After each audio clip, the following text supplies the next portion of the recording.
Summer was just around the corner, and while all of my friends were planning their summer vacations and where they'd go, all I was thinking about was money. I'd just gotten my very first car, and I had to pay my insurance every single month. I wanted to be able to have a girls' night out here and there, but most of all, I really wanted to buy my very own laptop. So, I started looking for a job. Sure, I babysat here and there. That gave me a little spending money, but I wanted an actual job with an actual paycheck. So, I hit the streets and started applying. I applied at a few restaurants, and I applied at a few different stores. But it seemed like I was waiting for a phone call that was just never gonna come. I had applied to over 15 places and not even one had called me back. The days kept going by and I was still unemployed. I got so frustrated and knew I'd have to find new places to apply at. But finally, one day, about 2 weeks later, my phone rang. One place had bothered to call me back, but I had an interview. It was a tiny pet store close to my house and school. They sold holistic pet food and treats, and there was a do-it-yourself dog wash in the back.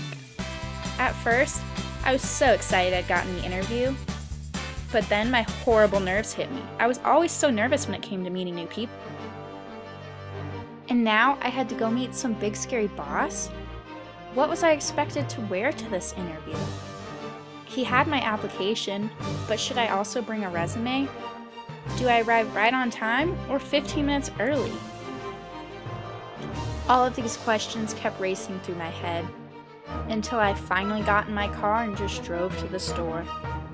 My heart was racing as I walked in. I felt so awkward, like everyone was staring at me.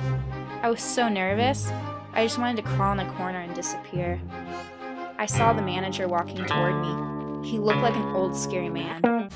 But he walked right to me and gave me a huge bear hug. We got to talking, and I realized he was super nice and funny. The interview was going great, almost just like chatting with an old friend. He told me I'd hear from them soon, and I left the store smiling. But then I got anxious again. What if I wrecked my interview? What if he never called back? But even before I got back home, he called to offer me the job. I now realized how unnecessary it was to get so nervous and worked up about things. I needed to relax more, and that's exactly what I did.